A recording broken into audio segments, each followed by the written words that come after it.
A little girl comes across a chihuahua. Because she is scared, neurotransmitters flow down the axon. Here is a closer look at the cell. Sodium-gated channels begin to open. If threshold is met, an action potential occurs. Sodium is moved into the cells as the pump is open. The cell becomes depolarized. The inside of the membrane becomes positive for a brief second.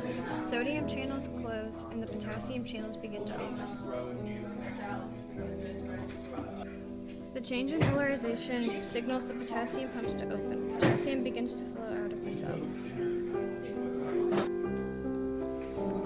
As the cell becomes more negative, the potassium pumps will close and the charge will move along the cell.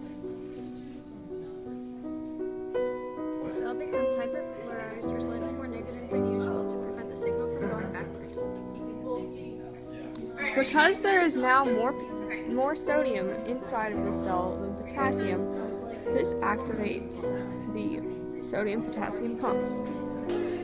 Because the inside of the cell is now has more sodium than the outside of the cell, 2 potassiums will attach to the sodium-potassium pump, and 3 sodiums will also attach to the sodium-potassium.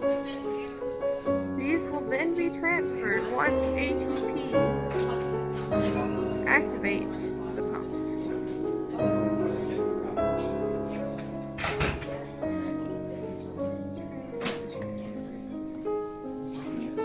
This ensures that the inside of the cell will stay more negative than the outside of the cell.